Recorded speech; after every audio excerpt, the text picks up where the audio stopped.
ونعوذ بالله من شرور أنفسنا ومن سيئات أعمالنا من يهد الله فلا مضل له ومن يضلل فلا هادي له وأشهد أن لا إله إلا الله وحده لا شريك له وأشهد أن محمدا عبده ورسوله أما بعد فإن خير الحديث كتاب الله وخير الحديث حديث محمد صلى الله عليه وسلم وشر الأمور محدثاتها وكل محدثات بدعة وكل بدعة ضلالة وكل ضلالة في النار أما بعد فأعوذ بالله من الشيطان الرجيم يا أيها الذين آمنوا اتقوا الله حق تقاته ولا تموتن إلا وأنتم مسلمون يا أيها الناس اتقوا ربكم الذي خلقكم من نفس واحدة وخلق منها زوجها وبث منهما رجالا كثيرا ونساء واتقوا الله الذي تساءلون به والأرحام إن الله كان عليكم رقيبا يا أيها الذين آمنوا اتقوا الله وقولوا قولا سديدا يصلح لكم أعمالكم ويغفر لكم ذنوبكم ومن يطع الله ورسوله فقد فاز فوزا عظيما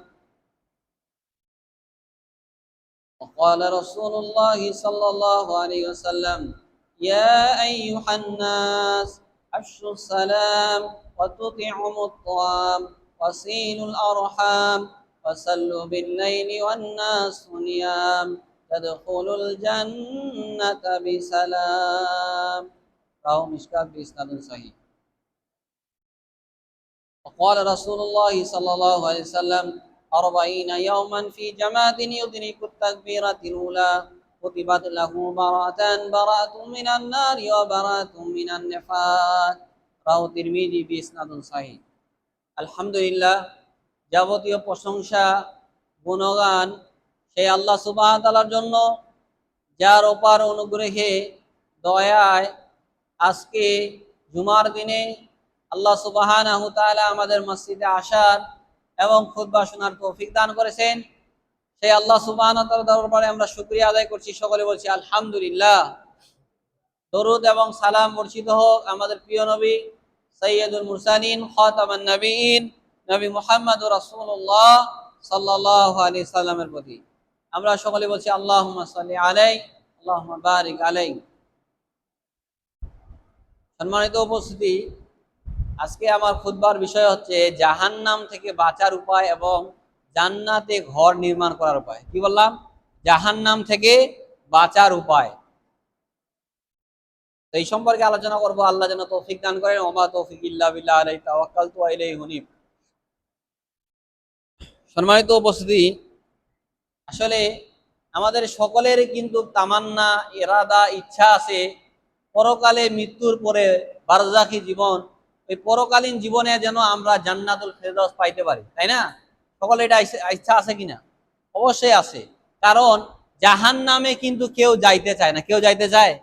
সকলেই চায় যে দুনিয়ায় হোক আর পরকালে হোক, দুনিয়াতেও আমরা চাই যেন আমাদের জীবনটা একটা সুখকর হয়, একটু আরাম আয়েশে জীবন যাপন করতে পারি। এটা আমরা চাই না? চাই। কিন্তু অনেকে হয়তো পাই, আবার অনেকে পাই না। যেমন কর্ম করি তেমন ফল করি। ঠিক পরকালেও আমরা সকলে যারা মুমিন মুসলিম আছি সকলেই চাই যে আমরা মৃত্যুর পরে আমি জান্নাতুল ফেরদাউস যাব হিসাবের পরে।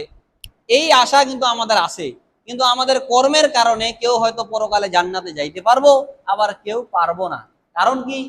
আমরা এটা জানি যে আল্লাহর দয়া ছাড়া আমরা জান্নাতে যাইতে পারবো না, ঠিক। কিন্তু আপনি যদি আমল না করেন, আপনি যদি সালাত আদায় না করেন, আল্লাহর যে বিধানগুলো পালন না করেন, তাহলেও আপনি জান্নাতে যাইতে পারবেন না, এটাও এরকম ঠিক। কারণ আপনাকে আমল করতে হবে। আল্লাহ সাল্লাম বলেন আমালু, তোমরা আমল করো। আল্লাহর দয়া হবে তখন যখন আপনি আমল করবেন, যখন আল্লাহর বিধানগুলো আপনি পালন করবেন, আল্লাহর দয়া কখন হবে? তখন হবে। আর আপনি যখন আল্লাহর বিধানগুলো পালন করবেন না, তখন আল্লাহর দয়া, আল্লাহর রহম আপনার উপরে হবে না। তো যেই কথা বলতেছিলাম সম্মানিত উপস্থিতি, আসুন আমরা আলোচনা করি জাহান্নাম থেকে কিভাবে বাঁচা যাবে। এক নম্বর যেটা বলবো, ভালোভাবে আলোচনা শুনিয়েন। দেখেন, আজকে আমাদের হেদায়েত যে হয় না, এর মূল একটা কারণ কি, আমরা জুমার দিনে আসি গতানুগতিক ভাবে, আলোচনা মনোযোগ দিয়ে আমরা শুনি না। মনে রাখবেন, যারা মনোযোগ দিয়ে কোরআন সুন্নাহর কথা শুনে তারাই হেদায়েত পাবে। আর জুমার দিনটা এমন একটা দিন, এই দিন আপনি যদি মনোযোগ দিয়ে কোরআন সুন্নাহর কথা শুনেন, তাহলে জুমার দিনের যে নেকিটা আপনি পাবেন। আমার কথা কি বুঝতে পারতেছেন? না হলে কিন্তু আপনি পাবেন না। পরে যারা আসবে তারা জুমার দিনের ফজিলত পাবে না। তো যে কথা বলেছিলাম সম্মানিত উপস্থিতি, যে আল্লাহ বলছেন যে আল্লাযীনা ইয়াসতামিউনাল কাওলা ফায়াত্তাবিউনা আহসানা উলাইকা হাদাহুমুল্লাহ। আল্লাযীনা ইয়াসতামিউন, সামিয়া মানে শোনা, ইয়াসতামিউন মানে হচ্ছে মনোযোগ দিয়ে শোনা। যারা কোরআন এবং সুন্নাহর কথাগুলো মনোযোগ দিয়ে শুনে, ফায়াত্তাবিউনা আহসানা, এবং সুন্দর কথাগুলোকে অ্যাকসেপ্ট করে, গ্রহণ করে, উলাইকাল্লাযীনা হাদাহুমুল্লাহ, আল্লাহ এই সকল লোকদেরকে হেদায়েত দিবে। সুবহানাল্লাহ। তাহলে হেদায়েত আল্লাহ কাদেরকে দিবে বলেন দেখি? যারা মনোযোগ দিয়ে কথা শুনে কোরআন সুন্নাহর, হেদায়েত তারাই পাবে। হেদায়েত কারা পাবে? যারা মনোযোগ দিয়ে কথা শুনে, অন্তরে গেঁথে নেয় কথাগুলো, হেদায়েত এই সকল লোকগুলাই পাবে। তো যে কথা বলতেছিলাম সম্মানিত উপস্থিতি, যে আমরা আজকে আলোচনা করি যে জাহান্নাম থেকে কিভাবে বাঁচবো। মনোযোগ দিয়ে শুনিয়েন, কারণ হয়তো এইরকম হতে পারে যে আজকের এই একটা আলোচনায় আপনার হেদায়েতের যথেষ্ট হয়ে যাইতে পারে, যদি আপনি আলোচনা মনোযোগ দিয়ে শুনেন। তো যে কথা বলেছিলাম, এক নম্বরে যেটা বলবো সেটা হচ্ছে 40 দিন তাকবীরে উলার সঙ্গে জামাতে সালাত আদায় করা। পয়েন্ট আকারে আমি বলবো, প্রত্যেকটা পয়েন্ট মনে রাখিয়েন। কি বললাম? 40 দিন তাকবীরে উলার সঙ্গে জামাতে সালাত আদায় করা। এই হাদিসটা আপনারা পাবেন তিরমিজির মধ্যে 241 নম্বর হাদিস।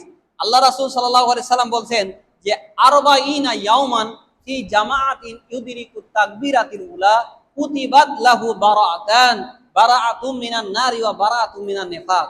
আল্লাহ সাল্লাম বলছে আরবাঈনা ইয়াওমান, কোন ব্যক্তি যদি 40 দিন তাকবীরে উলার সঙ্গে জামাতে সালাত আদায় করে, তাহলে আল্লাহ তাকে দুইটা জিনিস থেকে রক্ষা করবে। এক, বারাআতু মিনান নার ওয়া বারাআতু মিনান নিফাক, আল্লাহ তাকে জাহান্নাম থেকে মুক্ত করবে এবং আল্লাহ তাকে মুনাফিকি থেকে মুক্ত করবে। সুবহানাল্লাহ। আপনি চিন্তা করেন, আপনার বয়স 40 বছর, 50 বছর, 60 বছর, যেই হোক, আপনার এই জীবনে আপনি কয়বার জামাতের সঙ্গে তাকবীরে উলার সাথে 40 দিন সালাত আদায় করছেন? এরকম লোক খুঁজে পাওয়া কিন্তু অনেক কঠিন হবে, কারণ এটা অনেক শর্ট আপ এই জিনিসটা। হয়তো চিন্তা হচ্ছে মাত্র 40 দিন পড়লে জাহান্নাম থেকে মুক্তি পাবো, কিন্তু আপনি করে দেখেন কতটা কঠিন, আপনি বুঝতে পারবেন। দেখবেন যে 20 দিনের দিনে একদিন গ্যাপ হয়ে গেছে, মিস হয়ে গেছে, বুঝছেন? এই কারণে এই জিনিসটা খুবই কঠিন। আর আল্লাহ সাল্লাম এটা বলেছে এই কারণে, কারণ এটা সকলেই কিন্তু পারবে না, সকলেই পারবে না। আপনাদের পুরা রবিপুরে খুঁজে দেখেন যে কয়টা মানুষ জামাতের, যারা সালাত আদায় করে, তারা জামাতের সঙ্গে 40 দিন তাকবীরে উলার সাথে সালাত আদায় করেছে। খুঁজে দেখেন, আপনি পাবেন না এরকম, হয়তো 2-1 জন পাইতে পারেন। তো যে কথা বলছিলাম সম্মানিত উপস্থিতি, প্রথমে কি বললাম? 40 দিন। আজকে থেকে আপনি নিয়ত করেন যে না, অন্তত আমি 40 দিন একবার হয়তো চেষ্টা করি, কি তাই না? প্রতিযোগিতা করতে হবে। তো আমাদের প্রতিযোগিতা নেই, সাহাবা একরামদের প্রতিযোগিতা ছিল। যখনই তারা কোনো একটা হাদিস শুনতেন রাসূলের কাছ থেকে সাল্লাল্লাহু আলাইহি সাল্লাম, তখনই তারা ওই হাদিসটার উপরে কিভাবে আমল করা যায় এর জন্য তারা প্রতিযোগিতা করতেন। কিন্তু আমাদের প্রতিযোগিতা আজকে নেই। তো যে কথা বলতেছিলাম সম্মানিত উপস্থিতি, যে এক নম্বর বললাম 40 দিন যদি আপনি তাকবীরে, এদিকে আগে আসেন, সামনে আসেন, এদিকে বসেন, এলোমেলো হয়ে বসিয়েন না। 40 দিন যদি আপনি তাকবীরে উলার সঙ্গে জামাতে সালাত আদায় করেন, তাহলে আপনি কোথা থেকে মুক্ত পাবেন? জাহান্নাম থেকে এবং মুনাফিকি থেকে আপনি মুক্ত পাবেন। 2 নম্বর যেটা বলবো সেটা হচ্ছে জোহরের পূর্বে এবং পরে, জোহরের পূর্বে এবং পরে 4 রাকাত সুন্নত সালাত আদায় করা। জোহরের 4 রাকাত ফরজ সালাত আছে না, এটা বাদ দিয়ে জোহরের ফরজের পূর্বে 4 রাকাত, পরে 4 রাকাত। এই হাদিসটা আপনারা পাবেন ইবনে মাজার 1160 নম্বর হাদিস। আল্লাহ রাসূল সাল্লাল্লাহু আলাইহি সাল্লাম বলেন, মান হাফাজা আলা আরবা রাকাতিন কাবলা যুহরে ওয়া আরবাইন বাদাহা হারামাল্লাহু আলান নার। আল্লাহ রাসূল সাল্লাম বলেন, যে ব্যক্তি জোহরের পূর্বে 4 রাকাত সুন্নত আদায় করবে এবং পরে 4 রাকাত সুন্নত আদায় করবে, হারামাল্লাহু আলান নার, আল্লাহ তার জন্য জাহান্নামকে হারাম করে দিবে। সুবহানাল্লাহ। চিন্তা করেছেন, আপনি যদি নিয়মিত ভাবে আদায় করেন, হেফাজত করেন, জোহরের ফরজের পূর্বে 4 এবং পরে যদি 4 রাকাত সুন্নাত আদায় করেন, তাহলে আল্লাহ আপনার জন্য জাহান্নামকে কি করে দিবেন? হারাম করে দিবেন। চারটিখানে কোথায় এটা? এই কারণে সম্মানিত উপস্থিতি, জোহরের পূর্বে 4 এবং পরে 4 রাকাত সালাত হেফাজত করার চেষ্টা করেন। হেফাজত মানে কি? নিয়মিত কন্টিনিউ ভাবে করা। একদিন দুদিন করলেন আর করলেন না, এর নাম হেফাজত নয়। এই কারণে নিয়মিত যারা জোহরের পূর্বে 4 এবং পরে 4 রাকাত সুন্নাত সালাত আদায় করবে, আল্লাহ তাদের জন্য জাহান্নামকে কি করে দিবেন? হারাম করে দিবেন। এরপরে যেটা বলবো 3 নম্বরে, সেটা হচ্ছে চক্ষুকে পাপ কাজ থেকে বিরত থাকা। এইভাবে বসিয়েন না, ভালোভাবে বসেন। ওইভাবে, ভাই আপনাকে বলতেছি, এইভাবে বসিয়েন না। মনে রাখবেন, জুমার দিনে কিছু আদব আছে, যেমন পায়ের পরে পাটা ওইভাবে যেভাবে বসতেছিলেন এইভাবে না বসা, তারপরে হেলান দিয়ে না বসা, এই বিষয়গুলো আসলে আপনাদের জানতে হবে, বুঝছেন? অনেকে আছে জুমার দিনে আসি ঘুম পাড়ে, এই জায়গায় কি ঘুমানোর জায়গা? আপনি প্রথমে আমি বলছি যে মনোযোগ দিয়ে আপনি আলোচনা শুনবেন, কোরআন সুন্নাহর কথা শুনবেন। আপনার চোখ থাকবে খতিবের দিকে, আমার দিকে থাকবেন। আপনি যতক্ষণ যাবত আছেন, এটা হচ্ছে মনোযোগ। এই চোখ যখন থাকবে তখন মনোযোগটা হয়, বুঝছেন? এই কারণে কথা মনোযোগ দিয়ে শুনেন। আপনার জন্য আমি কিন্তু এসেছি এখানে, এবং এই যে আমি নোট করেছি, লিখে এনেছি, কার জন্য? আপনার জন্য। আপনি যেন এই স্থান থেকে শুনে হেদায়েত পাইতে পারেন, তাই না? আল্লাহ আমাকে এবং আপনাকে যেন কি দে? হেদায়েত দে। এরপরে 3 নম্বর যেটা বলবো, সেটা কি? চক্ষুকে পাপ কাজ থেকে বিরত রাখা। এই হাদিসটা আপনারা পাবেন তারগিবের, সহিহ তারগিব 4713 নম্বর হাদিস। আল্লাহ রাসূল সাল্লাল্লাহু আলাইহি সাল্লাম বলেছেন যে সালাসাতুল্লাহ তারা আয়ুনুহুমুন নার, 3 শ্রেণীর চক্ষু কোনোদিন জাহান্নামে যাবে না। কয় শ্রেণীর? 3 শ্রেণীর চক্ষু। এক, আইনুন হারাসাত ফি সাবিলিল্লাহ, ওই চক্ষু যেই চক্ষু আল্লাহর রাস্তায় কি করে? পাহারা দেয়। যারা আল্লাহর রাস্তায় জিহাদে গেছে, এই সকল চক্ষু কোনোদিন জাহান্নামে যাবে না। ওয়া আইনুন বাকাত মিন খাশিয়াতিল্লাহ, ওই চক্ষু যেই চক্ষু আল্লাহর ভয়ে কাঁদাকাটি করে। ওয়া আইনুন কাফাত আন মাহারিমিল্লাহ, ওই চক্ষু যেই চক্ষু নিষিদ্ধ কোনো কিছু দেখে নিজের চোখকে অবনত করে। তাহলে যারা আল্লাহর ভয়ে কাঁদাকাটি করে, এরা কোনোদিন জাহান্নামে যাবে না। আল্লাহ রাসূল সাল্লাল্লাহু আলাইহি সাল্লাম বলতেছেন যে লাইয়ালিজুন নার, ওই ব্যক্তির জাহান্নামে যাওয়া ওইভাবে অসম্ভব যেইভাবে গাভীর বাট থেকে দুধ বের করে আবার ওই দুধ গাভীর বাটে ঢুকা অসম্ভব, ঠিক যারা আল্লাহর ভয়ে কাঁদাকাটি করে, এদের জাহান্নামে যাওয়া ওইভাবে অসম্ভব। তাহলে আপনি যদি জাহান্নামে থেকে মুক্ত পাইতে চান, আল্লাহর ভয়ে কাঁদাকাটি করতে হবে। একটা জিনিস চিন্তা করেন, আপনি আপনাকে যে চিন্তা করেন যে আপনি কবে আল্লাহর ভয়ে কাঁদাকাটি করেছেন। কারণ কি জানেন? আজকে আমাদের অন্তরগুলো মরে গেছে, আল্লাহর ভয়ে আমরা কাঁদাকাটি করতে পারি না। দেখবেন অনেক বয়স্ক মানুষ এখনো বাজারে গিয়ে টেলিভিশনের সামনে বসে বাংলা সিনেমা দেখে চক্ষু দিয়ে ঝরঝর করে পানি পড়ে। আসে না অনেকে? অনেক চাচা দেখবেন, যে আমি নিজে দেখেছি, ফিল্ম দেখে চক্ষু দিয়ে পানি পড়ে, অথচ এই পানি কি তার জান্নাতে যাওয়ার কারণ হবে, না জাহান্নামে নিয়ে যাবে? আপনি ভালো জিনিস দেখতেছেন না খারাপ জিনিস? হ্যাঁ, অনেক সময় দেখেন আপনি পেট্রোল একটা পানি জাতীয় জিনিস না, ওই পেট্রোল যদি কোথাও বাড়িতে ঢেলে দেন আর ওইখানে যদি একটা কাঠি মেরে দেন, আগুন দিয়ে সব জ্বালিয়ে ছাইকার করে দেবে না? তো ঠিক তার এই চোখের পানি হচ্ছে জাহান্নাম পেট্রোলের মতো, যত ফেলাবে অত জাহান্নাম তার জন্য দাউ দাউ করে জ্বলবে। আর আপনি আল্লাহর ভয়ে রাতে উঠে, রাত 3টা 3:30টার দিকে উঠে উজু করে সুন্দরভাবে 2 রাকাত 4 রাকাত যদি সালাত আদায় করেন, আল্লাহর ভয়ে যদি আপনি এক ফোঁটা পানি আপনার চোখ দিয়ে পড়ে, আপনার জন্য জাহান্নাম হারাম হয়ে যাবে। সম্মানিত সুবহানাল্লাহ। এই কারণে সম্মানিত উপস্থিতি, আল্লাহর ভয়ে কাঁদাকাটি করেন। অন্তর মরে গেছে আজকে, আপনার আল্লাহর ভয়ে চক্ষু দিয়ে পানি পড়ে না, মানে আপনার অন্তর শুকিয়ে গেছে।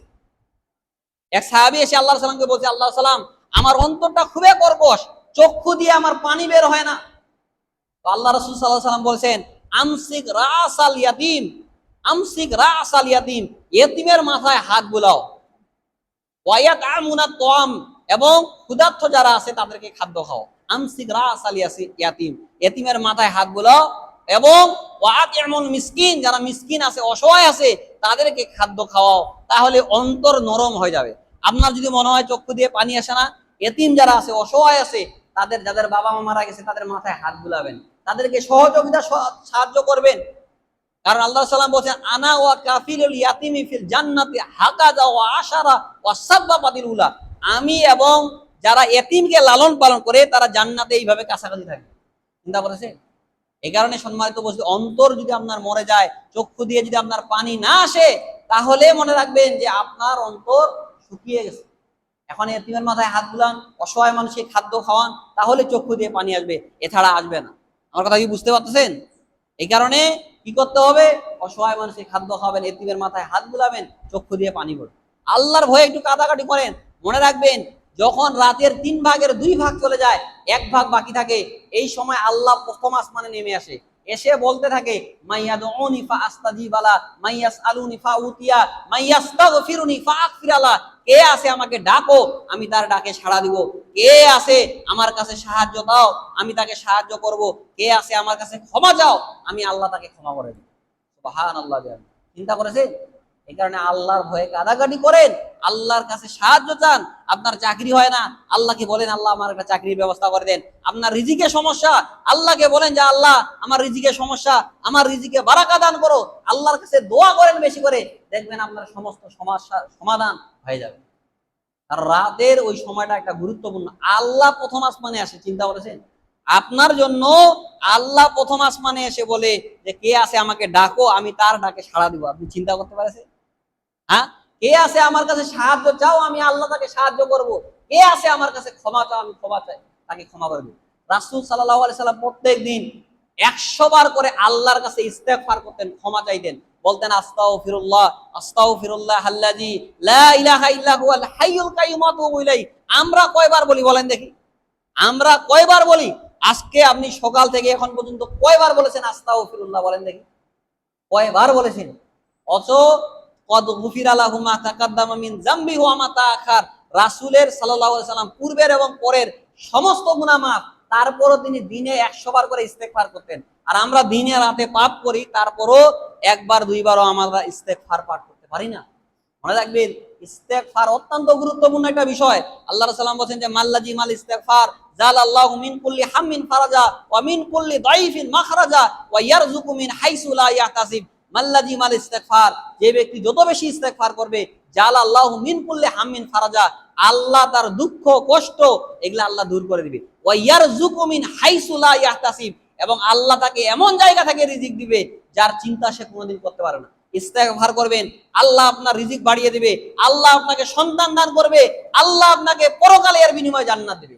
আল্লাহ বলছেন, সূরা নূহ খুলে দেখবেন, আল্লাহ বলছেন, তার নূহ আলাইহিস সালাম তার জাতিকে বলছেন যে ফাকুলতুস্তাগফিরু রাব্বাকুম, তোমরা যদি তোমাদের রবের কাছে ইস্তেগফার করো, ক্ষমা চাও, ইন্নাহু কানা গফফারা, নিশ্চয় তিনি হচ্ছে ক্ষমাশীল, ইউরসিলিস সামা আলাইকুম মিদরারা, আল্লাহর কাছে যদি ইস্তেগফার করো তাহলে অনাবৃষ্টি দূর করে দিবে। অনেক সময় এমন হয় না যে বৃষ্টির প্রয়োজন কিন্তু বৃষ্টি হয় না, কিন্তু আপনি যদি আল্লাহর কাছে ইস্তেগফার করেন, ক্ষমা চান, আল্লাহ সুবহানাহু ওয়া তাআলা অনাবৃষ্টি দূর করে দিবে, বৃষ্টি দিবে। একবার ওমর রাদিয়াল্লাহু আনহু বৃষ্টির জন্য মাঠে চলে গেছেন, গিয়ে শুধু আল্লাহর কাছে ইস্তেগফার করেছেন, আস্তাগফিরুল্লাহ বলেছেন, আস্তে আস্তে বৃষ্টি শুরু হয়ে গেছে। আস্তে আস্তে বৃষ্টি শুরু হয়ে গেছে। ইস্তেগফারের পাওয়ার অনেক কম জাতির উপরে আসমানে আযাব চলে এসেছে, ইস্তেগফার করার কারণে আল্লাহ আযাব সরিয়ে নিয়েছে। বুঝছেন?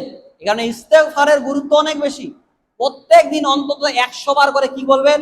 আস্তাগফিরুল্লাহ আস্তাগফিরুল্লাহ আস্তাগফিরুল্লাহ আল্লাযী লা ইলাহা ইল্লা হুয়াল হাইয়ুল কাইয়্যুম ওয়া আতুবু ইলাইহি, এটা পড়বেন। আল্লাহ রাসূল সাল্লাল্লাহু আলাইহি ওয়াসাল্লাম কোনো বৈঠকে যদি বসে থাকতেন, এক বৈঠকে বলে ফেলতেন, রব্বিক ফিরলি ওয়া তুব আলাইয়া ইন্নাকা আনতাত তাওয়াবুর গফুর। আমরা কয়বার বলি? বসে আছেন, কথা বলতেছেন সাহাবাদের সময়, আল্লাহ রাসূল সাল্লাল্লাহু আলাইহি ওয়াসাল্লাম, সাহাবারা বলছেন, রাসূল পড়ে ফেলে দেন, রব্বিক ফিরলি ওয়া তুব আলাইয়া ইন্নাকা আনতাত তাওয়াবুর গফুর। হে আল্লাহ, তুমি আমাকে ক্ষমা করে দাও, রব্বিক ফিরলি ওয়া তুব আলাইয়া, আমার তওবা তুমি কবুল করো, ইন্নাকা আনতাত তাওয়াবুর গফুর, নিশ্চয় তিনি আপনি হচ্ছেন ক্ষমাশীল, পরম দয়ালু, পরম রহমশীল। এইভাবে তিনি বলতেন। চিন্তা করেছেন? নবী এমনি হয়নি, নবী এমনি হওয়া যায় না। পৃথিবীর সর্বশ্রেষ্ঠ মানুষ তিনি এমনিতেই হয়নি।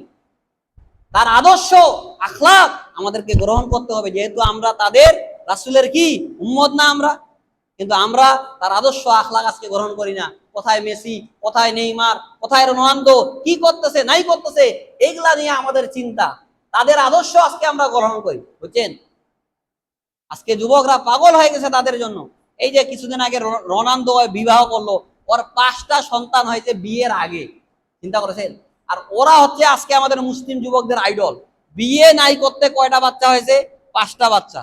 এখন 5টা বাচ্চা হওয়ার পরে সে বিয়ে করতেছে। চিন্তা করেছেন? ওরা আমাদের আদর্শ হয়ে গেছে আজকে যুবকদের।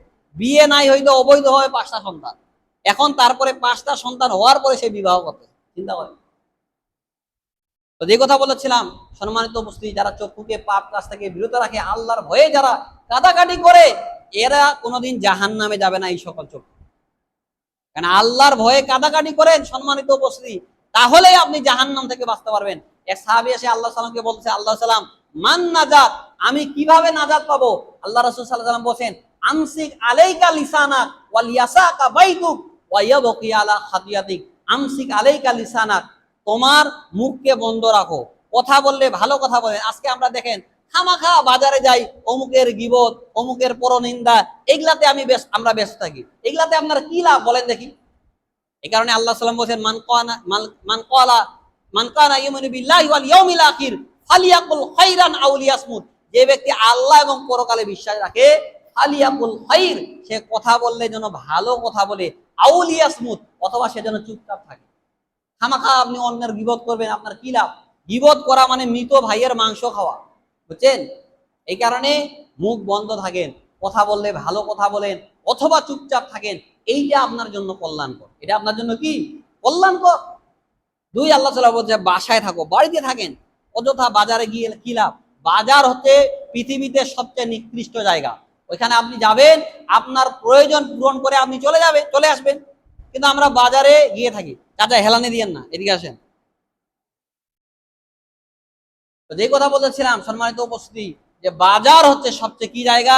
নিকৃষ্ট জায়গা। ওই যে দেখেন, আপনি ওইভাবে আছেন, বসেন, ঠিক হয়ে বসেন। হ্যাঁ, আপনাকে বলতেছি, আপনাকে এই জুমার, আসলে এরপরে যদি আমি একদিন আলোচনা করি জুমার দিনের কি করণীয় এই সম্পর্কে বলবো। কারণ আপনারা প্রায় দেখে আসি হেলানি দেন, অনেকে পা উঠিয়ে বসতেছেন, এই সব কেন?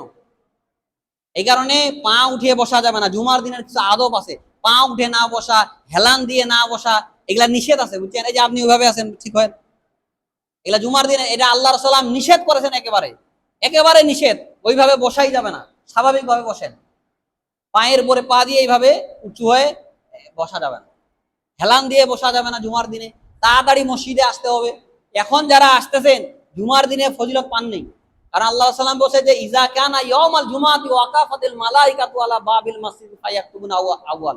যেদিন জুমার দিন আসে, ওই দিন মালাইকারা খাতা কলম নিয়ে দাঁড়িয়ে যায়, গেটের মধ্যে দাঁড়িয়ে যায়। ফায়াকতুবুনা আউয়াল, এবং তারা লিখতে থাকে। প্রথম দিকে যারা আসে আল্লাহ রাস্তায় একটা উট সাদাকা করলে যেই সওয়াব হয়, ওই সওয়াব হয়। সুম্মা কাল্লাযী বাকারাতান, দ্বিতীয় ভাগে যারা আসে আল্লাহ রাস্তায় একটা গরু সাদাকা করলে যেই সওয়াব হয়, এই সওয়াব হয়। সুম্মা কাল্লাযী কাফসান, তৃতীয় ভাগে যারা আসে আল্লাহ রাস্তায় একটা কি করে দুম্বা সাদাকা করলে যেই সওয়াব হয়, এই সওয়াব হয়। চতুর্থ ভাগে যারা আসে, সুম্মা কাল্লাযী দারদান, আল্লাহ রাস্তায় একটা ডিম সাদাকা করলে যেই সওয়াব হয়, এই সওয়াব হয়। ফাইজা খারাজাল ইমাম, এরপর যখন খতিব দাঁড়িয়ে যায়, তখন মালাইকারা খাতা বন্ধ করে তারা খুতবা শুনতে শুরু করে। আজকে শুধু আপনারা এখানে বসে নেই, মালাইকারাও আছে যারা এখন খুতবা শুনতেছে। আমার সহিহ মুসলিমের হাদিস। আর কথা কি বুঝতে পারতেছেন? যারা এখানে এখন পর্যন্ত আছেন, আপনাদেরকে অনুরোধ করব, আপনারা নিয়মিত তাড়াতাড়ি আসবেন। মনে রাখবেন, যারা আরবিয়ান, ওরা জুমার দিনে 8টার দিকে মসজিদে যায়। কয়টার দিকে যায়? 8টার দিকে মসজিদে যায়। আর আমাদের 12টা, 12:30 বাজে, তারপরও মুসল্লি এসে ভর্তি হয় না। আফসোসের বিষয়, আল্লাহ যে আজকে এই যে বাংলাদেশের মধ্যে এত গজব, এত ভূমিকম্প বিভিন্ন হয়, এর কারণে কি? আমরা হচ্ছি গাফেল। আল্লাহর জিকিরের জন্য, স্মরণের জন্য আমাদেরকে ভালো লাগে না। এই যে আমরা আসতেছিলাম, বিরলের দিকে দেখতেছি, এখন খেলা চলতেছে, ফুটবল খেলা চলতেছে, চারিদিকে মানুষ। আজকে জুমার দিন, ওরা এই জুমার দিনের অনেক কাজ করেছে। সূরা কাহাফ তেলাওয়াত করতে হবে, বেশি করে দরুদ পাঠ করতে হবে, তাড়াতাড়ি মসজিদে আসতে হবে, এগুলা আমাদের করণীয়। কিন্তু আমরা আল্লাহর স্মরণ থেকে, জিকির থেকে গাফেল। আমরা গাফেল হওয়ার কারণে শয়তান আমাদের সঙ্গে লেগে আছে। তো যেই কথা বলতেছিলাম, সম্মানিত উপস্থিতি, যে জুমার দিনে তাড়াতাড়ি আসবেন। আপনাদেরকে অনুরোধ করতেছি, আমি আপনাদের খতিবকেও বলবো, মনে রাখবেন, ঢাকা শহরে আমি খুতবা দেই, প্রায় 3 তলা 5 তলা মসজিদ গুলো দেখবেন 10টা 9টার মধ্যে নিচ তালাটা পুরো ভর্তি হয়ে গেছে, কোনো জায়গা ফাঁকি নাই। আপনি যদি 11টা 12টার দিকে আসেন, তাহলে নিচ তালায় আপনি কোনো জায়গা পাবেন না, আপনাকে 2 তলা 3 তলা যাইতে হবে। ওদের মধ্যে এই জিনিসটা ভালো, ওরা অন্তত জুমার দিনটাকে একটু গুরুত্ব দেয়, তাড়াতাড়ি আসে। এর কারণ হচ্ছে বিভিন্ন শায়েখরা এখানে খুতবা দেয়, এই বিষয়গুলো জানে, তারা বারবার আলোচনা করা হয়। এই বিষয়টা তাদের গাফেলতে কম। এই এখন যেমন আসছেন, শুরু থেকে যদি এইরকম একটা লোক থাকে, আলোচনা করতেও ভালো লাগে। 2 নম্বর, আপনি জুমার দিনে আসতেছেন ঠিকই, কিন্তু আপনি তো ফজিলত পাচ্ছেন না, তাহলে আপনার লাভ কি ভাই? আপনি কথার কথা একটা এক্সাম্পল দিচ্ছি, আমরা স্কুলে পড়েছি না, আপনি স্কুলে গিয়েছেন কিন্তু আপনার নাম প্রেজেন্টে হয়নি, আপনার খাতায় আপনার নাম প্রেজেন্ট নেই, অনুপস্থিত আছে, তাহলে ওই সারাদিন স্কুলে থেকে আপনার কোনো লাভ আছে? বলেন দেখি, কোনো লাভ আছে? তাহলে এখন যারা আসতেছেন, আপনার নাম তো খাতায় উঠবে না, মালাইকারা আপনার নামে উঠায়নি, তাহলে আপনার এসে লাভ কি হলো? জুমার দিনে আপনি ফজিলত পাইলেন না, শুধু সালাত পড়লেন, এর সব পাইলেন, এছাড়া আপনি কোনো নেকি পাবেন না। এই যে জুমার দিনে আল্লাহ সাল্লাম বলছে, জুমার দিনে কিয়ামত হবে, মানুষ এবং জিন ব্যতীত সকলে ভীত সন্ত্রস্ত থাকে, না জানি আজকে জুমার দিন আজকে কিয়ামত হয়, আমাদের কোনো ভয় আছে? কোনো টেনশন আছে? কোনো চিন্তা আছে? নাই। দেখবেন প্রায় জুমার দিনে বিভিন্ন অনুষ্ঠান, খাওয়া দাওয়া, বিবাহ শাদী, গান বাজনা, এগুলাতে জাতি মাতোয়ারা, এগুলাতে জাতি উন্মাদ হয়ে আছে আজকে। বুঝছেন? জাতির কিভাবে হেদায়েত হবে আজকে? আপনি নামাজ পড়েন, আপনার সন্তান নামাজ পড়ে না, আজকে আমরা হেদায়েত পাবো? বাসার মধ্যে ইসলাম নাই, আর আমরা আজকে চলতেছি যে ইসলাম কায়েম করবো রাষ্ট্রে। আরে ভাই, বাড়িতে তো ইসলাম নাই, রাষ্ট্রে ইসলাম কার করে কায়েম করবেন আপনি? বলেন, পারবেন? আপনি নামাজ পড়েন, আপনার সন্তান নামাজ পড়ে না, আপনি যদি ফজরে আসেন, ও আসে না, তাহলে শুধু জাহান্নাম থেকে কি আপনি বাঁচবেন একাই, না আপনার সন্তানকেও বাঁচাইতে হবে? বলেন দেখি। আল্লাহ সাল্লাম বলেন যে, আলা কুল্লুকুম রাইন ওয়া কুল্লুকুম মাসউলুন আন রাইয়াতি, তোমরা প্রত্যেককেই দায়িত্বশীল, আর প্রত্যেককে তার দায়িত্ব সম্পর্কে জিজ্ঞাসিত করা হবে। আপনার সন্তান সালাত আদায় করে না 20 বছর 25 বছর, ও সালাত আদায় করে না, এর জন্য আপনাকে হিসাব দিতে হবে। আপনি হাজি একবার কেন 10 বার হজ করে আসেন, কোনো লাভ হবে না। সেই দিন আপনার সন্তান বলবে, আল্লাহ রব্বানা আরিনাল্লাযাইনা আদাল্লানা মিনাল জিন্নি ওয়াল ইনস নাজআলহুমা তাহতা আকদামিনা লিয়াকুনা মিনাল আসফালিন। সূরা হামিম সাজদা খুলে দেখবেন, ওইখানে সেই দিন আপনার সন্তান বলবে, আল্লাহ পৃথিবীতে ওই সকল পিতামাতাদেরকে দেখিয়ে দেন যারা আমাদেরকে গোমরাহ করেছে। আমার বাপ সালাত আদায় করেছে, আমাকে কোনোদিন বলে নেই, আমাকে নিয়ে যায়নি মসজিদে। আজকে আমরা জাহান্নামে যাব, কিন্তু তার মুখে পা দিয়ে জাহান্নামে যাব, যেন তারা অপমানিত হতে পারে, লাঞ্ছিত হতে পারে। চিন্তা করেছেন? আপনার সন্তান সেই দিন আপনার মুখে পা দিবে, দিয়ে কোথায় যাবে? জাহান্নামে যাবে, আপনাকেও জাহান্নামে নিয়ে যাবে। চিন্তা করেছেন? এখানে যুবক ভাইদেরকে বলছে, সালাতে আসবেন, 5 ওয়াক্ত সালাত আদায় করবেন। 5 ওয়াক্ত সালাত আদায় না করলে আপনি মুসলিম না। আপনার নাম আব্দুর রহমান, আব্দুর রহিম, এক্সট্রা যা হয় হোক, কোনো লাভ হবে না যদি সালাত আদায় করেন, তাহলে মুমিন, এছাড়া মুমিন না। আপনার সন্তান যদি সালাত আদায় না করে, সে আপনার ওয়ারিস হইতে পারবে না, তাকে আপনার সম্পদ পাবে না ইসলামিক আইন অনুযায়ী। ওলামা একরাম বলছেন, ইমামরা বলছেন যে যারা সালাত আদায় করবে না, তাদেরকে মুসলিমদের কবরে দাফন করা যাবে না। যখন কুকুর শিয়াল মরে যায়, পা ধরে হেঁচড়ে টানে ফেলে দেয় না, ওই রকম ওদেরকে দিতে হবে। ওদেরকে গোসল দেওয়া যাবে না, ওদের জানাজা হবে না। আজকে বাংলাদেশে যদি খালি এই ঘোষণাটা হইতো যে যারা সালাত আদায় করবে না মুসলিম, ওদের জানাজা হবে না, ওদেরকে মুসলিমদের কবরে দাফন করা যাবে না, বাংলাদেশে বেনামাজি খুঁজে পাওয়া যাইতো? আপনাদের মহল্লায় আপনারা যারা আছেন কমিটির লোক, তারা ঘোষণা দেন যে যারা সালাত আদায় করবে না, ওদের জানাজা ইমাম করাবে না। ইমামই তো করে নাকি, অন্য কেউ করাবে না। তাহলে দেখবেন আপনাদের রবিপুরে কোনো বেনামাজি মুসল্লি পাওয়া যাবে না। এগুলা দায়িত্ব সভাপতি যিনি আছে, সেক্রেটারি যিনি আছে, যারা কমিটির লোক আছে, সবাইকে নিয়ে বসেন, ঘোষণা দেন যে সালাত আদায় করতে হবে, মুসলিম মানে সালাত আদায় করতে হবে। আপনি কাফের হন, অন্য কিছু হন, হিন্দু হন, খ্রিস্টান হন, এক্সট্রা হন, এটা আপনার ব্যাপার, কিন্তু মুসলিম, আপনি নাম মুসলিম, কিন্তু সালাত আদায় করবেন না 5 ওয়াক্ত, এটা হবে না। মনে রাখবেন, সাহাবায়ে কেরামরা, তাবেঈরা, তারা জানতোই না যে মুসলিম আবার সালাত আদায় করে না। মুসলিম মানে সালাত আদায় করবে। আর আজকে আমরা মুসলিম, নাম শুধু মুসলিম, গরু খাওয়া মুসলিম, গরু খাই, গরুর মাংস, হিন্দুরা খায় না, এতটুকু, সালাত আদায় করে না। বছর কি বছর যাচ্ছে, মাস কি মাস যাচ্ছে, ওই শুধু জুমার দিনে আপনার ছেলে আসে, কোনো হালে আসে, বসে, আবার বাসায় চলে যায়। বুঝছেন? আজকে আমাদের উম্মার এই যে বেহাল দশার কারণ কি? সালাতেই যদি কোনো জাতির না থাকে, তাহলে ওই জাতির হেদায়েত কিভাবে হবে? ওই জাতি কিভাবে গেইন করবে? বলেন দেখি। কোনোদিন লাভ করতে পারবে না। আল্লাহর রহমতে আসবে না তার উপরে, ওই সমাজের উপরে আল্লাহর রহমত আসবে না, ওই জাতির উপরে আল্লাহর রহমত আসবে না। আল্লাহ ছেড়ে দিবে যে যাও, তুমি কি করবে করো। যারা সালাত আদায় করে না, ওদেরকে আল্লাহ ছেড়ে দে, যা, তোমার কোনো দায়িত্বই নেই আমার উপর। চিন্তা করেছেন? আজকে আপনার সন্তান আপনার সাথে সামনে দাঁড়িয়ে পেশাব করে, আপনি কিছু বলেন না। আপনার সন্তান আপনার সামনে সিগারেট খায়, আপনি কিছুই বলেন না। তাহলে আপনি কেমন পিতা? বলেন দেখি। একটা সময়ে অনেক যুবকরা ছিল যারা বাপ চাচাদেরকে দেখলে অন্তত সিগারেট ফেলিয়ে দিয়ে এক পাশে চলে যাইতো। আর এখন ডোন্ট কেয়ার, ডাইরেক্ট হয়তো ওর চাচা রয়েছে, ওর বড় বার রয়েছে, ওর সামনে দিয়ে সিগারেট খাইতে খেতে চলে যায়, তাই না? এর কারণ কি? আমরা বাধা দেই না, অন্যায় কাজ হতে দেখে না। যতদিন যাচ্ছে এগুলা ডোন্ট কেয়ার হয়ে যাচ্ছে। এক সময় এমন একটা অবস্থা হবে, এমন অবস্থা হয় বর্তমান সময়, বাপ বাড়িতে আছে, বাপের সামনে সিগারেট খায়, বাপ সন্তানকে সিগারেট কিনে দেয়, এইরকমও বাপ রয়েছে। পিতা সন্তানকে সিগারেট কিনে দিচ্ছে যে খা, বুঝছেন? এরকম নিউজ আমাদের কাছে আসে। তাহলে এই সমাজের প্রতি আল্লাহর কিভাবে রহমত আসবে বলেন দেখি। তো যেই কথা বলতেছিলাম সম্মানিত উপস্থিতি, যে সালাত আপনি যদি আদায় করেন আপনি মুসলিম। কারণ আল্লাহ সাল্লাম বলেন, মান সাররাহু আইয়ালকাল্লাহু গাদান মুসলিমান ফালিউ হাফিজ আলা হাউলাই সালাতুল খামস হাইসু ইউনাদা বিহিন্না। যে ব্যক্তি চায় আল্লাহর সামনে মুসলিম হয়ে দাঁড়াতে, সে যেন 5 ওয়াক্তের সালাতের হেফাজত করে। হাইসু ইউনাদা বিহিন্না, এর আযান যেখানে হোক, বাজারে আছেন, মার্কেটে আছেন, হয়তো মসজিদে আসা সম্ভব না, অনেক দূরে রয়েছেন, ওইখানে আযান দিয়ে ওইখানে সালাত আদায় করার সময় হয়ে গেছে। আল্লাহ আপনার প্রতি দয়া করবে, আল্লাহ আপনার প্রতি রহম করবে, বুঝছেন? যে কথা বলেছিলাম সম্মানিত উপস্থিতি, আপনাদেরকে এটা বলবো যে আপনি সালাত আদায় করেন, আপনার সন্তানও সালাত আদায় করতে বাধ্য। ও সালাত আদায় করবে না, ওর বাসায় খাওয়া দাওয়া বন্ধ করে দেন। সালাত আদায় করবে, এরপরে খাওয়া দাওয়া করবে। এইটা হলে আপনি পুরুষ, এটা হলে আপনি অভিভাবক, এইটা যদি আপনি করতে পারেন তাইলে আপনি দায়িত্বশীল। না হলে আপনি পুরুষ না। পুরুষ মানুষ মানে আপনার ক্ষমতা থাকতে হবে, আপনার পাওয়ার থাকতে হবে। আপনার স্ত্রী সালাত আদায় করবে না মানে, এই কারণে আল্লাহ সাল্লাম বলছে তোমাদের বাসায় শাসনের লাঠি তুমি উঠিয়ে নিও না, বাসায় বেদ ঝুলিয়ে রাখবেন।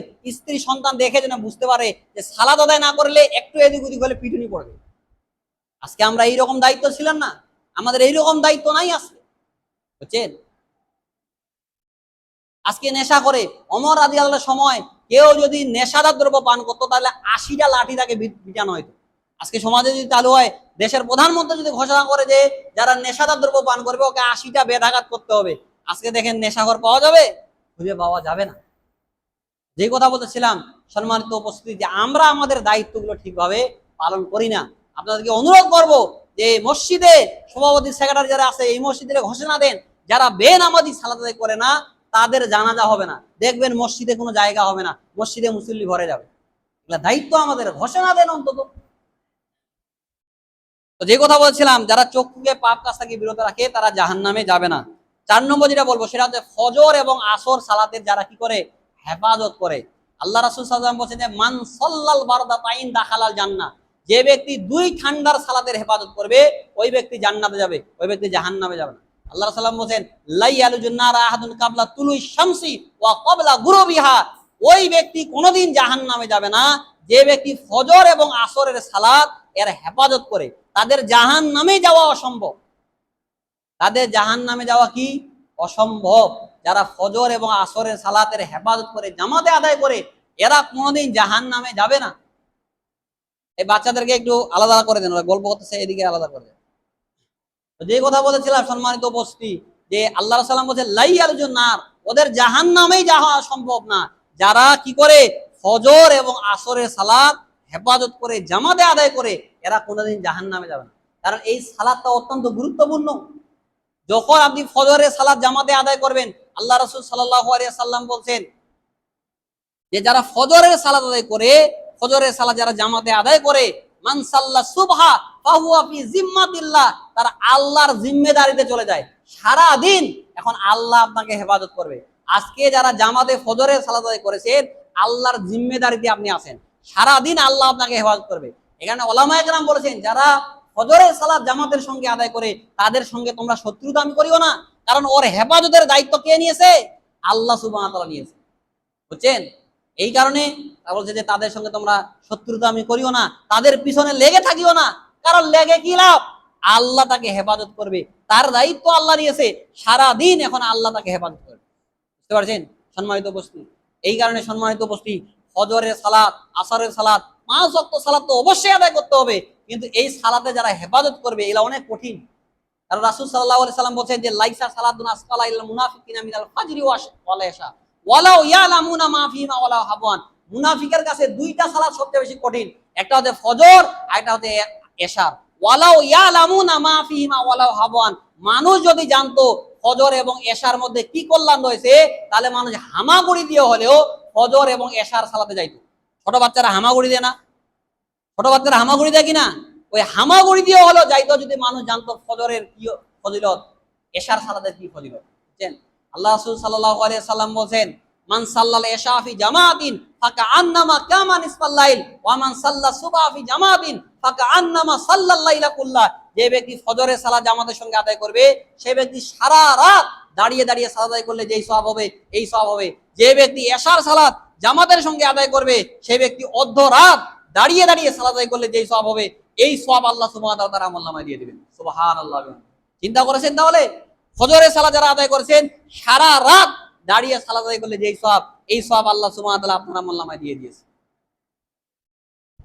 তো যে কথা বলতেছিলাম সম্মানিত উপস্থিতি, যারা ফজরের সালাত জামাতে আদায় করবে, আসরের সালাত যারা জামাতে আদায় করবে, হেফাজত করবে, এরা কোনোদিন কোথায় যাবে না? জাহান্নামে যাবে না। আমার কথা কি বুঝতে পারতেছেন? হ্যাঁ, কথা ভালোভাবে বুঝিয়েন এবং মনে রাখিয়েন কথা, তাহলেই হেদায়েত পাবে। এই হাদিসটা আপনার পাবেন সহিহ মুসলিমের 634 নম্বর হাদিস। 5 নম্বর যেটা বলবো সেটা হচ্ছে মানুষের সঙ্গে মিলেমিশে থাকা। আল্লাহ রাসূল সাল্লাল্লাহু আলাইহি ওয়াসাল্লাম বলছেন, এই হাদিসটা পাবেন তিরমিজির 2488 নম্বর হাদিস। আল্লাহ রাসূল সাল্লাল্লাহু বলছেন, আলা উখবিরুকুম বিমার ইয়াহরুমু আলান নারি আও বিমান তাহরুমু আলাইহিন নার। আচ্ছা সাহাবারা, আমি কি তোমাদেরকে বলে দিব যে যার জন্য জাহান্নামকে হারাম করা হয়েছে এবং যাদের জন্য জাহান্নামকে হারাম করা হয়েছে? তো সাহাবারা বলছেন যে কওলু ইয়া রাসূলুল্লাহ, বলেন। আল্লাহ রাসূল সাল্লাল্লাহু আলাইহি সাল্লাম বলতেছেন যে কুল্লু কারিবিন হাইয়ালিল লাইয়ানিন সাহলিন, যারা মানুষের সঙ্গে মিশে থাকে, যারা মানুষের কাছাকাছি থাকে, কুল্লু কারিব, যারা মানুষের মিশে সাথে থাকে, যাদের মেজাজ নরম, যারা ভালো আচরণ করে, এই সকল লোকেরা জান্নাতে যাবে। এদের জন্য জাহান্নামকে হারাম করে দেওয়া হয়েছে। চিন্তা করছেন? তাহলে উগ্র মেজাজি হওয়া যাবে না। অনেকে আছে দেখেন একটুতে উগ্র মেজাজি, একটুতে রাগ উঠে যায়, এরকম আছে না? মানুষের সঙ্গে মিলে মিশে না। যারা মুসলিম আছে তাদের সঙ্গে মিলে মিশে থাকবেন, তাদের খোঁজ খবর নিবেন, এইটা হচ্ছে আপনাদের দায়িত্ব। সালাম দিবেন বেশি বেশি করে, এগুলো আমাদের দায়িত্ব সম্মানিত। কিন্তু আমরা এগুলো করি না। অনেকে আছে দেখেন মানুষের সঙ্গে মিশতেই চায় না, সালাম দেখা হলে সালাম দিতে চায় না। এটা মুসলিমের আচরণ? এটা কোনোদিন হয় না। এখানে যারা মানুষের সঙ্গে মিলেমিশে থাকে, যারা কারিব, মানুষের কাছাকাছি থাকে, যাদের আচরণ নরম, যারা কোমল নম্রভাষী, আল্লাহ রাসূল সাল্লাল্লাহু আলাইহি ওয়াসাল্লাম বলেন এদের জন্য জাহান্নামকে কি করা হয়েছে? হারাম করে দেওয়া হয়েছে। এরপর যেটা বলবো সম্মানিত বলছি, সেটা হচ্ছে সকালে এবং সন্ধ্যায় আল্লাহর কাছে জান্নাত চাওয়া। এই হাদিসটা পাবেন আবু দাউদের 793 নম্বর হাদিস। আল্লাহ রাসূল সাল্লাল্লাহু আলাইহি ওয়াসাল্লাম বলেন, কেউ যদি সকাল বেলায় বলে, মান ক্বালা সুবহি, সকালবেলা কেউ যদি বলে, আল্লাহুম্মা ইন্নী আসআলুকা জান্নাতাল ফিরদাউস, হে আল্লাহ আমি আপনার কাছে জান্নাতুল ফিরদাউস চাই, তাহলে জান্নাত বলে আল্লাহকে যে আল্লাহ ও যেহেতু আমার কাছে জান্নাত চাচ্ছে, অতএব তুমি তাকে জান্নাত দিয়ে দাও। সুবহানাল্লাহ। আমার কথা বুঝতে পারছেন? সকালে যদি আপনি বলেন আল্লাহুম্মা ইন্নী আসআলুকা জান্নাতাল ফিরদাউস, জান্নাত আল্লাহকে বলবে। জান্নাত কথা বলতে পারে, দেখেন আল্লাহকে বলবে, আল্লাহ যেহেতু আব্দুর রহমান চাচ্ছে আমাকে, ওকে দিয়ে দাও। আবার আপনি সকালে 3 বার যদি বলেন আল্লাহুম্মা আজরিনি মিনান নার, তাহলে জাহান্নাম আল্লাহকে বলবে, আল্লাহ সে যেহেতু আমার কাছ থেকে পানা চাচ্ছে, অতএব তাকে তুমি জান্নাত দিয়ে দাও। সুবহানাল্লাহ। চিন্তা করেছে? এই কারণে এই আমলগুলো করবেন। সকাল এবং সন্ধ্যার জিকিরগুলো ওরা অত্যন্ত জরুরি। একজন আলেম বলেছেন যে মানুষের শ্বাস প্রশ্বাস নেওয়া যতটা জরুরি, আমরা যে শ্বাস নেই না, নিঃশ্বাস নিচ্ছি বের হচ্ছে না, এইটা যেমন জরুরি, এইটা ছাড়া কেউ বাঁচতে পারবে? হ্যাঁ, আমরা অক্সিজেন নেই, আবার কার্বন ডাই অক্সাইড কি ত্যাগ করি না? এইটা ছাড়া যেমন বাঁচা অসম্ভব, ঠিক এর চাইতে লক্ষ কোটি গুণ জরুরি প্রয়োজন আপনি সকাল এবং সন্ধ্যার জিকিরগুলো করবেন।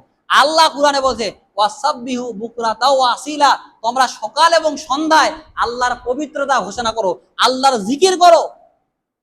ওয়াসাব্বিহু বুকরাতাও ওয়াসিলা, এই কারণে আল্লাহ যাদের প্রতি রহমত করে তারাই সকাল সন্ধ্যার জিকির আজকারগুলো করতে পারে, বুঝছেন? এই কারণে সকালে অনেক দোয়া রয়েছে।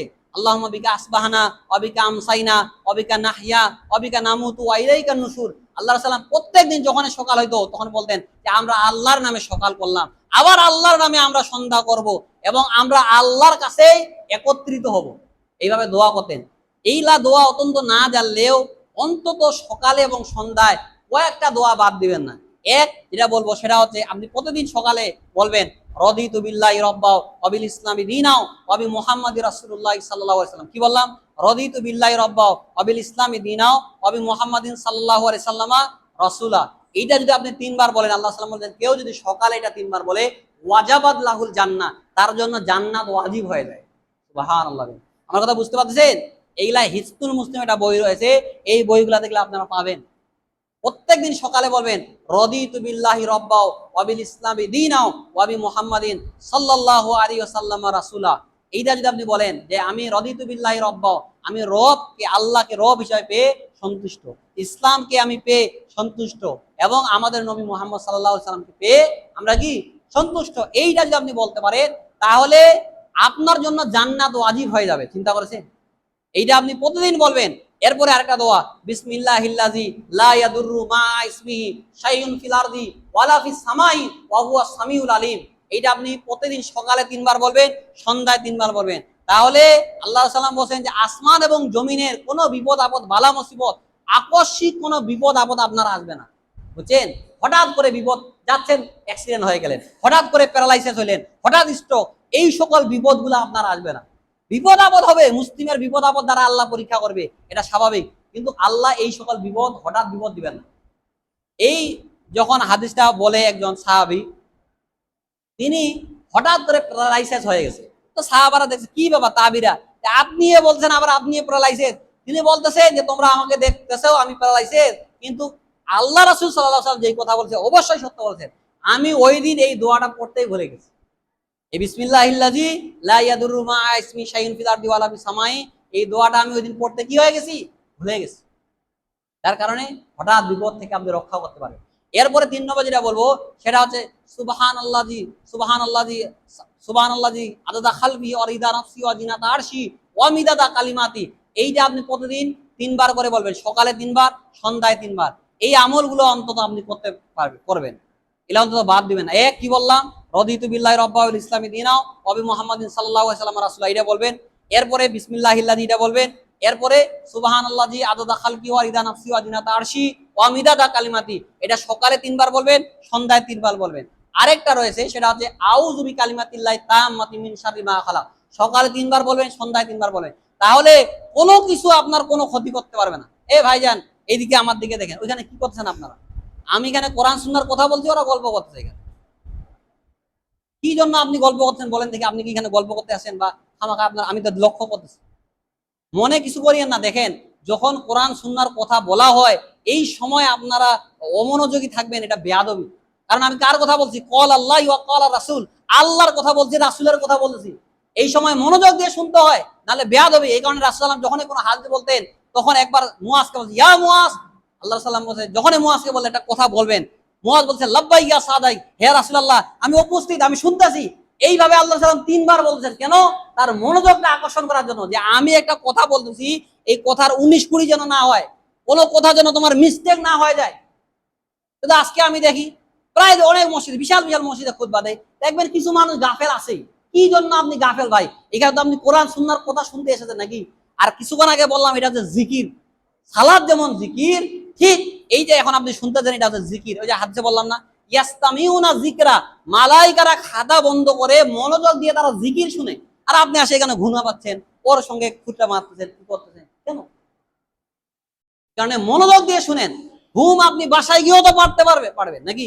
শয়তান যদি ঘুম আসেও, এখানে আল্লাহ সাল্লাম বলে জায়গা পরিবর্তন করতে, তারপরে না হলে আপনি উজু করে আসে, তারপরে অন্য জায়গায় বসেন।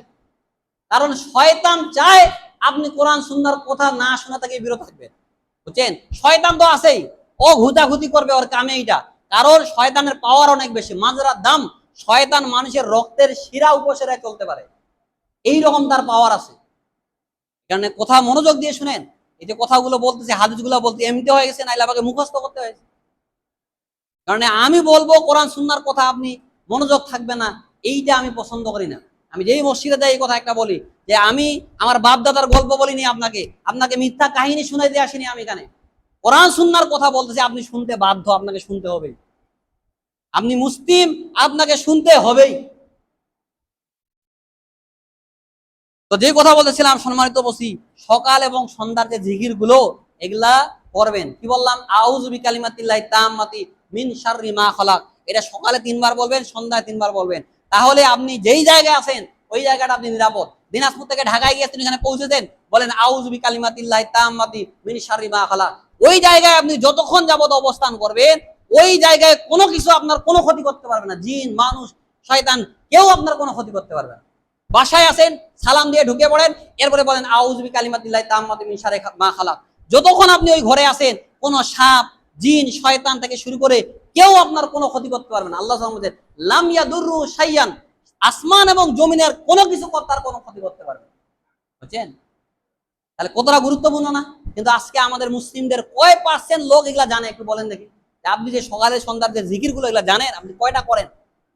মনে রাখবেন আমি কি বলেছি, আল্লাহ বলেছেন সূরা রাদের 27 নম্বর আয়াত, আলা বিযিকরিল্লাহি তাতমাইন্নুল কুলুব। জেনে রাখো, মনে রাখো, আল্লাহর জিকিরে, আল্লাহর স্মরণেই অন্তর সমূহ প্রশান্তি লাভ করে। আজকে আমরা যে মসজিদে এসে আরাম পাই না, অন্তর খালি ছটফট করে, কখন খুতবা শেষ হবে, বাজারে গিয়ে গল্প করব, ওই জায়গায় যাইবো, নাই না, এরকম হয় না। কি জন্য জানেন? আমরা আল্লাহর স্মরণ থেকে বিমুখ, আল্লাহর স্মরণ থেকে আমরা গাফেল। যার কারণে আজকে আমাদের এই অবস্থা। মসজিদ হচ্ছে পৃথিবীর সর্বশ্রেষ্ঠ জায়গা, এখানে আপনি কেন শান্তি পাবেন না? কেন আপনার প্রশান্তি লাগবে না বলেন? প্রশান্তি পান না, শান্তি পান না, মানে আপনার মধ্যে মুনাফিকি চলে এসেছে। আর আল্লাহ বলছেন আলা বিযিকরিল্লাহ, মনে রাখো, জেনে রাখো, আল্লাহর স্মরণেই অন্তর সমূহ কেবল প্রশান্তি লাভ করে। মনে রাখবেন, মাছ যতক্ষণ পর্যন্ত পানিতে থাকে ও আরাম ফিল করে না? আরাম ফিল করে কিনা? মাছকে আপনি যদি ডাঙ্গায় রাখেন, ও ছটপটাবে না? ছটপটাবে কিনা? মাছ যেমন পানিতে থাকলে আরাম পায়, অন্তর তার প্রশান্তি লাভ করে, ঠিক যারা মুমিন, যারা আল্লাহওয়ালা, তারা মসজিদে আসলে তাদের অন্তরে প্রশান্তি লাভ করে, তারা সালাদে দাঁড়াইলে তাদের অন্তর প্রশান্তি লাভ করে। আমার কথা বুঝতে পারতেছেন? প্রশান্তি তারাই পাবে যারা মুমিন, যারা আল্লাহর জিকির করে, ওরাই মসজিদে আসলে শান্তি পাবে, অন্তর তাদের শান্তি হয়ে যাবে, প্রশান্তি লাভ করবে। আর আল্লাহ বলছেন আলা বিযিকরিল্লাহি তাতমাইন্নুল কুলুব, মনে রাখো, জেনে রাখো, আল্লাহর জিকিরেই কেবল অন্তর সমূহ প্রশান্তি লাভ করে। এই কারণে এটা আসবেন, আপনাদেরকে অনুরোধ করবো যে আল্লাহর সালাতে দাঁড়িয়ে যান, মনোযোগ দিয়ে কোরআন তেলাওয়াত করেন, অন্তর প্রশান্তি হয়ে যাবে। কোরআন সুন্নাহর যে কথাগুলো এগুলো ভালোভাবে শুনেন, অন্তর প্রশান্তি হয়ে যাবে।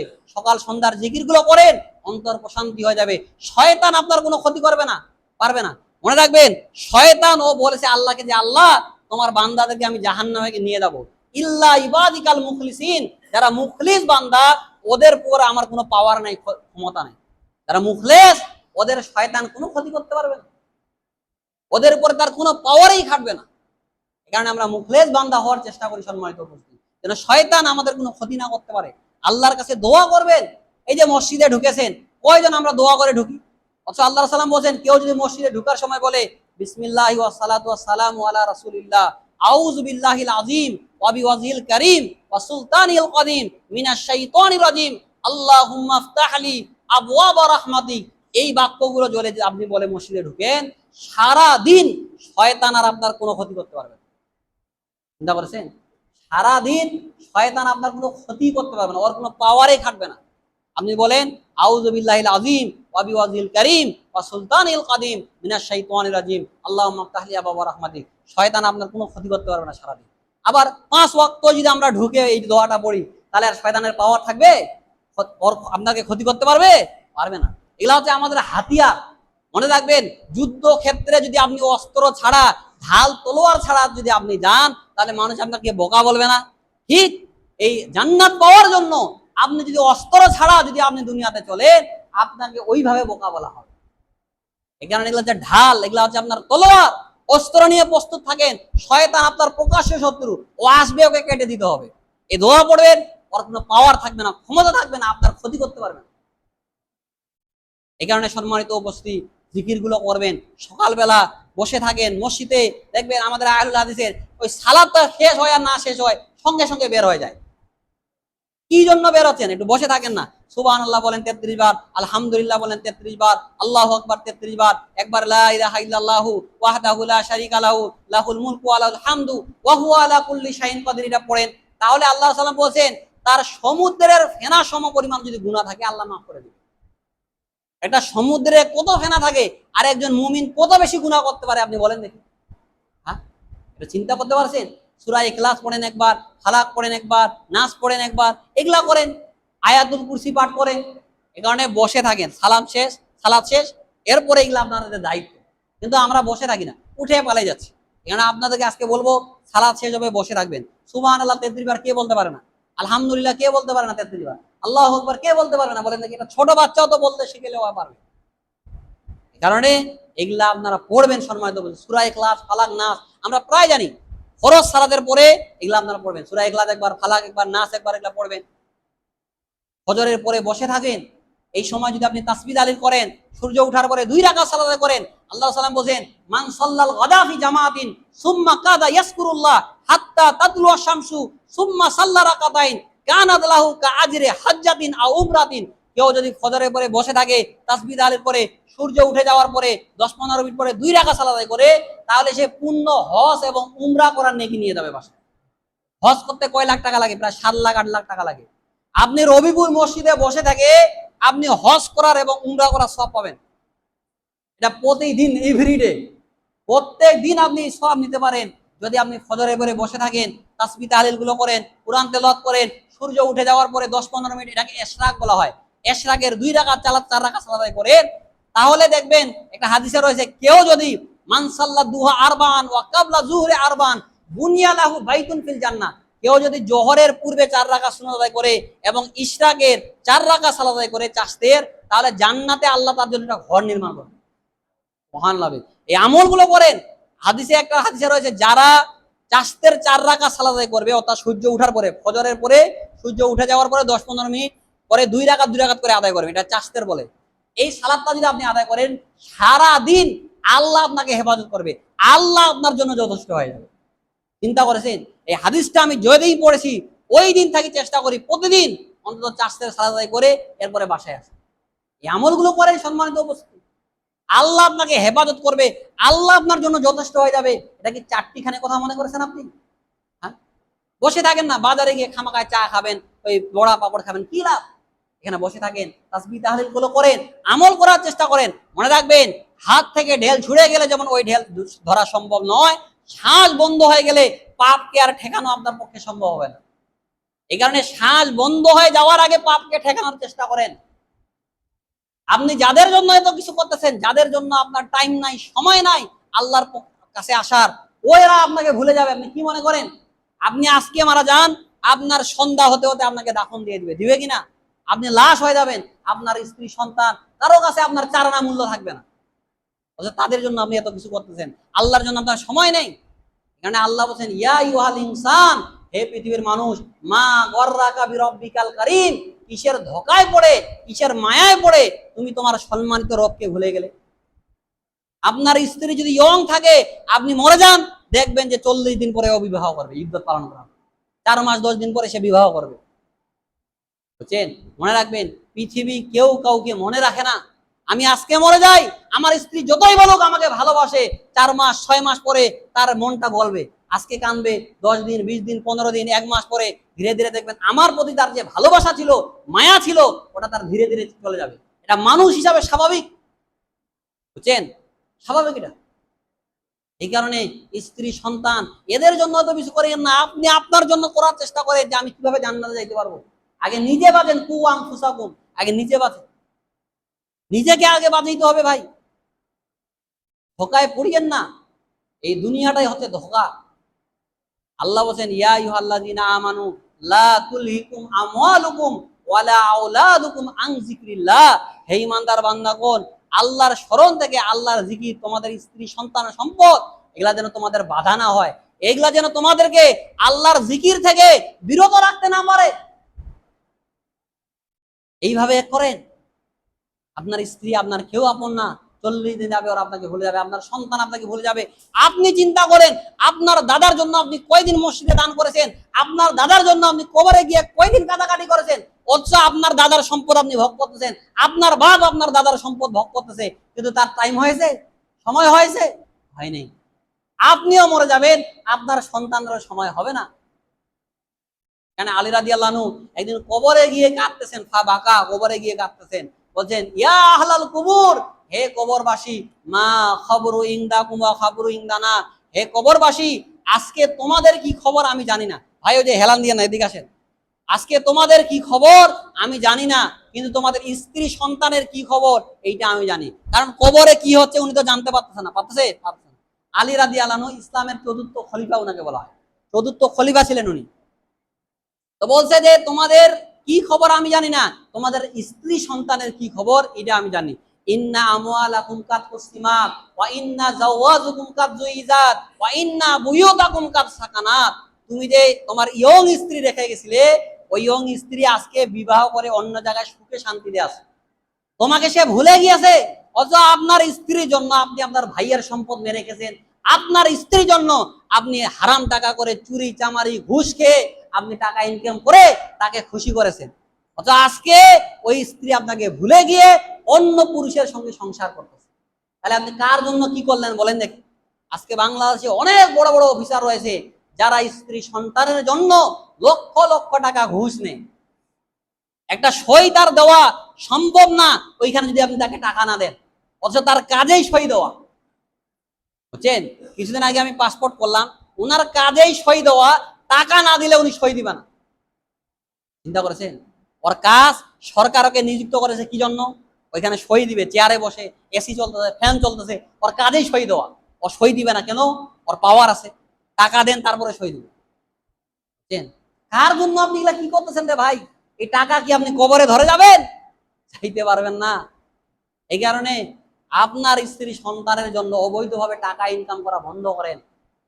এই টাকা পড়ে থাকবে, আপনি কবরে সাদা কাপড় নিয়ে চলে যাবেন। আপনার বাড়ি 10 তলা বাড়ি পড়ে থাকবে, আপনার 50 বিঘা জমি পড়ে থাকবে, আপনি নিঃস্ব হয়ে একাই আপনি কবরে যাবেন। পাপের বোঝা আপনাকে বহন করতে হবে, পাপের জন্য আপনাকে শাস্তি পাইতে হবে। আপনার স্ত্রী, আপনার সন্তান আপনার পাপের ভার বহন করবে না। করবে নাকি? কোনোদিন করবে না। কারণ কিয়ামতের মাঠে ভিন্ন, সেই দিন কেউ কাকে চিনতে পাবে না। কারণ আল্লাহ বলছেন, ইয়াউমা ইয়াফিরুল মারউ মিন আখি ওয়া সাহিবাতিহি ওয়া বানি লিকুল্লি ইমরিইন মিনহুম ইয়াউমাইদিন শানিউনি। সেদিন মানুষ তার স্ত্রীকে চিনবে না, সন্তানকে চিনবে না, সকলকে সেই দিন ভুলে যাবে। শেষ করে দিচ্ছি, আমি বুঝতে পারছি। সেই দিন কেউ কাকে চিনতে পারবে না। আপনার স্ত্রী, আপনার ছেলে, আপনার বাবা, আপনার মা, কেউ কাউকে আপনি সেদিন চিনতে পারবেন না। সবাই বলবে ইয়া নাফসি ইয়া নাফসি। বুঝছেন? এখানে সম্মানিত উপস্থিতি, যেটা বললাম সকাল সন্ধ্যা জিকির করবেন, আরেকটা বলে শেষ করি, সেটা হচ্ছে লা ইলাহা ইল্লাল্লাহ পড়া। আল্লাহ রাসূল সাল্লাল্লাহু আলাইহি সাল্লাম বলেন যে মান ক্বালা লা ইলাহা ইল্লাল্লাহ ওয়া আন্না মুহাম্মাদুর রাসূলুল্লাহ দাখালাল জান্নাহ। যে ব্যক্তি বলবে লা ইলাহা ইল্লাল্লাহ ওয়া আন্না মুহাম্মাদুর রাসূলুল্লাহ দাখালাল জান্নাহ, ওই ব্যক্তি জান্নাত যাবে। আরেকটা আছে, যে ব্যক্তি খালেস অন্তরে বলবে লা ইলাহা ইল্লাল্লাহ ওয়া আন্না মুহাম্মাদুর রাসূলুল্লাহ, তার জন্য জাহান্নামকে হারাম করে দেওয়া হয়। সুবহানাল্লাহ। তো আজকে জাহান্নাম থেকে বাঁচার যে পয়েন্টগুলো বললাম আরেকবার বলি। 1 নম্বরে, যারা পড়ে এসেছেন, 40 দিন তাকবীরে উলার সঙ্গে জামাতে আদায় যদি আপনি সালাত আদায় করেন, তাহলে আপনি জাহান্নাম থেকে মুক্তি পাবেন। 2, জোহরের পূর্বে অর্থাৎ ফরজ সালাতের পূর্বে 4 এবং পরে 4 রাকাত সুন্নাত আদায় করলে নিয়মিত যদি আপনি আদায় করেন, তাহলে আপনি জাহান্নামে যাবেন না, জাহান্নাম আপনার জন্য হারাম হবে। 3, চক্ষুকে পাপ কাজ থেকে বিরত রাখা, আল্লাহর ভয়ে কাটাকাটি করা, এগুলো যদি আপনি করেন তাহলে আপনি জাহান্নামে যাবেন না। 4, ফজর এবং আসরের সালাত জামাতের সঙ্গে আদায় করা। 5, মানুষের সঙ্গে মিলেমিশে থাকা, মানুষের সঙ্গে ভালো ব্যবহার করা, তাহলে আপনি জাহান্নামে যাবেন না। 6, সকালে এবং সন্ধ্যায় কি করা? আল্লাহর কাছে জান্নাত চাওয়া এবং জাহান্নাম থেকে পানা চাওয়া। 7, লা ইলাহা ইল্লাল্লাহ ওয়া আন্না মুহাম্মাদুর রাসূলুল্লাহ, এটা খালেস অন্তরে বলা, তাহলে আপনি জান্নাতে যাইতে পারবেন। কারণ একটা হাদিসে রয়েছে, আল্লাহ সাল্লাল্লাহু আলাইহি ওয়াসাল্লাম বলেন, মান কানা আখিরু কালামি লা ইলাহা ইল্লাল্লাহ দাখালা জান্নাহ, যার শেষ কথা হবে লা ইলাহা ইল্লাল্লাহ, ওই ব্যক্তি অবশ্যই জান্নাতে যাবে। আরেকটা বলি 8, সেটা হচ্ছে নফল সিয়াম পালন করা। কারণ সিয়াম মানুষের জন্য সুপারিশ করবে, সিয়াম জাহান্নাম থেকে বাঁচার ঢাল হয়ে যাবে। আল্লাহ সাল্লাল্লাহু আলাইহি ওয়াসাল্লাম আসিয়ামু জুন্নাহ, সিয়াম জাহান্নাম থেকে বাঁচার ঢাল হয়ে যাবে। এই 8টা পয়েন্ট বললাম, যে সকল কথা বললাম, আল্লাহ যেন আমাদেরকে এই সকল কথার উপরে আমল করার তৌফিক দান করেন। আল্লাহুম্মা আমিন। আল্লাহ যেন আমাদেরকে জাহান্নাম থেকে মুক্ত করে জান্নাতুল ফিরদাউস দান করেন। আল্লাহুম্মা আমিন। আল্লাহ সুবহানাহু ওয়া তাআলা যেন আমাদেরকে শিরক এবং বিদআত থেকে দূরে থাকার তৌফিক দান করেন। আল্লাহুম্মা আমিন। এই কারণে শিরক এবং বিদআত থেকে দূরে থাকবেন। আল্লাহ সুবহানাহু ওয়া তাআলা একটা দোয়া করতেন সব সময়, আল্লাহুম্মা ইন্নী আউযু বিকা আন উশরিকা বিকা ওয়া আনা আলামু ওয়া আস্তাগফিরুকা লিমা লা আলাম। এই দোয়াটা সবসময় করবেন শিরিক থেকে বাঁচার জন্য। কারণ শিরিক করলে সমস্ত আমল ধ্বংস হয়ে যাবে, তাই না? সব আমল ধ্বংস হয়ে যাবে। আপনি যদি মাজারে 5 টাকা দান করেন, 1 টাকা দান করেন, সমস্ত আমল আপনার ধ্বংস। এসব কথা বললাম, আল্লাহ আমাদের কি সব কথার পরে আমল করার তৌফিক দান করুক। আল্লাহুম্মা আমিন। ওয়া আখিরু দাওয়ানা আলহামদুলিল্লাহি রাব্বিল আলামিন। আলহামদুলিল্লাহ।